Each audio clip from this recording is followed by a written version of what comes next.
Magandang araw mga kaibigan. Bigyan natin ng reaksyon itong post ng Paolo Duterte supporters. Posted 10 minutes ago. Tungkol ito sa pahayag ni Mr. Larry Gadon. So ito yung post, ano? BP Sara, mapapahiya lang daw sa 2028 kung tatakbong presidente dahil talo raw ito, ayon kay Larry Gadon. Gusto niyang tumakbo si BP Sara sa 2028 sa pagka-presidente, pero mapapahiya raw ito dahil wala naman daw bilang ang boto ng mga Duterte. Aniya, hindi sapat ang boto ng mga Duterte para magluklok ng presidente. Minamaliit ni Mr. Larry Gadon ang mga supporters ng mga Duterte. Minamaliit niya ang Team Suka. Ito yung, basahin ko yung exact statement ni Mr. Larry Gadon. Gustong gusto siyang tumakbo. Siya meaning si BP. Tumakbo. Gusto silang mapahiya. Na talagang wala naman talagang boto ang mga Duterte. Masyado lang sila nag-claim na number one, mga ganyan. Pero actually, hindi. Walang boto ang Duterte. Hindi enough ang boto nila para magluklok ng presidente. Larry Gadon. So, anyway, kanya-kanyang opinion sa politika. So, that's it. Yun ang tingin niya. Kailang depende naman sa taong bayan. Kayo, mga kaibigan, sang-ayon ba kayo na kulang ang numero, kulang ang boto ng mga supporters ng mga Duterte para iluklok si BP Sara na maging Pangulo sa 2028? Mag-comment kayo kuno.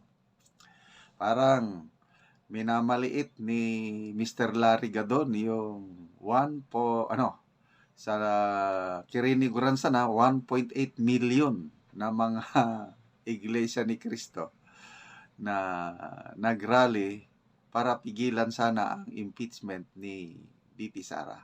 Okay, so nakikita ko na ngayon kung ma-survive ni BP Sara ang kanyang impeachment trial. Ito, opinion ko lang ito. Ang i-endorse at tatakbo siyang presidente sa 2028, ang i-endorse ng Iglesia, si BP Sara. Opinion ko lang to. Opinion. So, nandyan. I don't know how many millions ang boto ng Iglesia.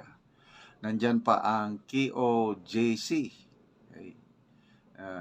Plus, iba't ibang sektor. Okay. Kung talagang kulang ang boto ng mga Duterte, bakit atat na atat sila na ipa-impeach si BP Sara? Lahat na lang gagawin para lang matanggal siya sa pwesto through impeachment, para hindi na siya makakandidato sa 2028. Ano yung mga kahit saan magpunta ang team PBBM. Anong sigaw ng taong bayan? Duterte. Si Senator Risa nagpunta sa Cebu. Anong sigaw ng mga tao doon? Duterte. Saan ba yun? Singapore. Nandun, namisita nagbakasyon si Senator Jinggoy. Nakakapanghilabot, nakakapanindig balahibo na sigawan ng Duterte sa Singapore. Nag-ikot-ikot si De Lima, ex-Senator De Lima sa Rizal. Anong sigaw ng mga tao? Duterte.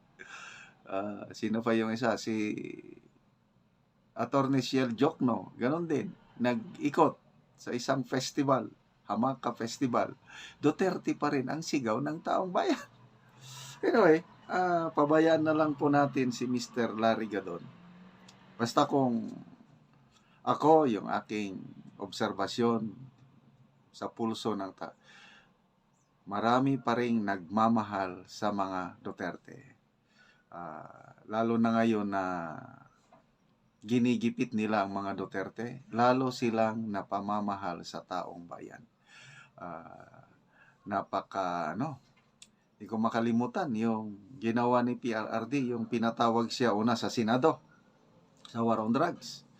Pinatawag siya sa Kongreso, War on Drugs. Nako, antibay pa rin ang ating Tatay Digong. Nag-iisa siya, ang daming nag-interpellate sa kanya, kayang-kaya niya. Tapos ayaw pa niyang matigil ang gusto niya tuloy-tuloy. Wow! Tapos millions ang views. Talagang ang daming sumusubaybay kay PRRD. Sa kabilang banda naman, si PBBM, yung kanyang post noong February 14 ba yun, yung pinapipili niya ang taong bayan kung gusto ba nilang babalik sa panahon ng kadiliman, panahon daw ni PRRD, o gusto ng mas magandang kinabukasan sa kapanahonan ni PBBM. Anong nangyari? Nako, nag-netizens power. More than 700,000 tinatawanan lang yung post ng Pangulo. Ibig sabihin, marami na ang hindi naniniwala sa Pangulo. Kaya dinilit na yung post, hindi ko na makita eh. Nung ibig sabihin nun, nako, ang netizens power. So,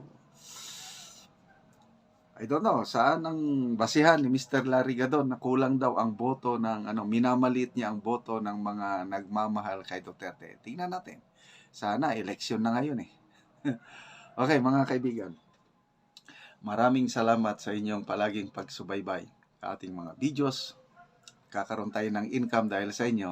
At ang income natin sa channel na ito ay tinutulong natin sa tribong Talaandig sa Bukidnon. Namimigay tayo ng libreng yero at pako. Kasama na rin ang solar lights sa tribo para makapagpatayo ng bagong bahay o ma-repair yung sira-sirang bahay. Tapos dahil bundok-bundok yun, walang kuryente, napakadilim ang paligid nila sa gabi, yan, namimigay tayo ng solar lights. Panoorin nyo ang video na ito, balikat kayo sa pagtulong. Salamat sa panunod nyo, lalo na yung hindi nyo pag-skip ng ads. Okay, magandang umaga po sa nanonood ng video. Ako po si Roslyn Lugpaw, na inutusan po ako ni Sir Macanas ng pagvideo. Pasinsa lang po kayo na hindi ako makatagalog kasi Talaandig po ako. O karon na anami sa Ilaya kadtong gatop si tatay nga alalay gyud si angkol sa pagtabang sa iya. Tungod kay tigulang naman si tatay, yan ang gitabangan. O karon gatop na gyud sila.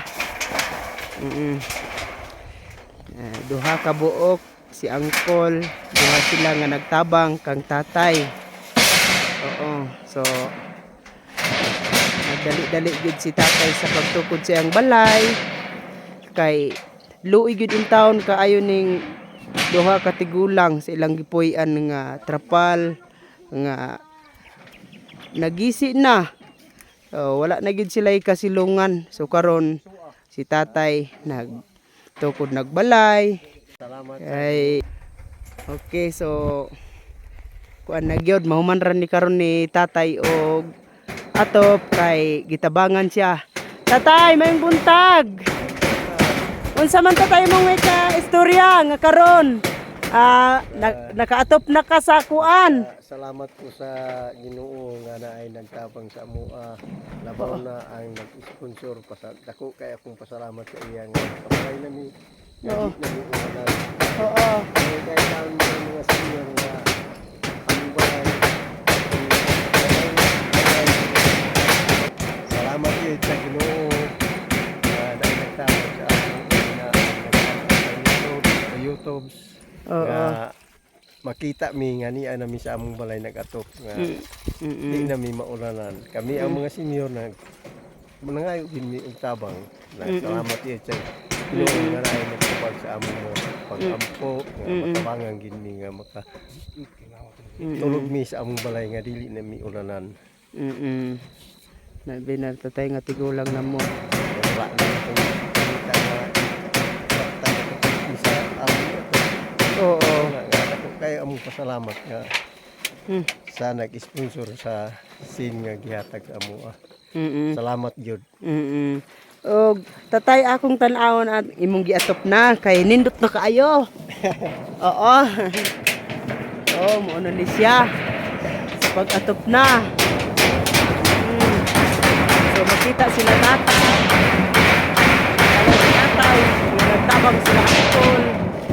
Nga kuha na gyud, maayo na. Nakatop na gyud, mahuman ra ni karon. So sige tatay, salamat. Salamat sa kayo. Oh, sige, salamat.